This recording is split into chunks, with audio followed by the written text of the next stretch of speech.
ধারাবাহিকে ফিরছেন রণজয়, নায়িকাকে টলিপাড়ার অন্দরে নতুন গুঞ্জন। নতুন ধারাবাহিকে ফিরছেন অভিনেতা রণজয় বিষ্ণু। জানেন নায়িকা কে হচ্ছেন? দিন কয়েক আগে জিতু কমলের বদলে চিরদিনই তুমি যে আমার ধারাবাহিকে নাকি রণজয় বিষ্ণুর অভিনয় করার কথা ছিল, এমন গুঞ্জন ঘিরে সরগরম হয়ে উঠেছিল নেটপাড়া। পরে অবশ্য সেই সব জল্পনায় জল ঢেলে দেন অভিনেতা নিজেই। এবার শোনা যাচ্ছে রণজয় নাকি নতুন ধারাবাহিকে ফিরছেন, কিন্তু এ বিষয়ে অভিনেতা কি বলছেন?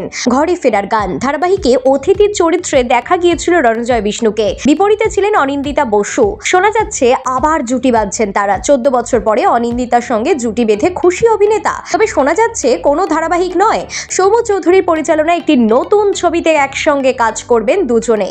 পুরোপুরি থ্রিলার ধর্মী এই ছবি, তবে বাকিটা ক্রমশ প্রকাশ্য।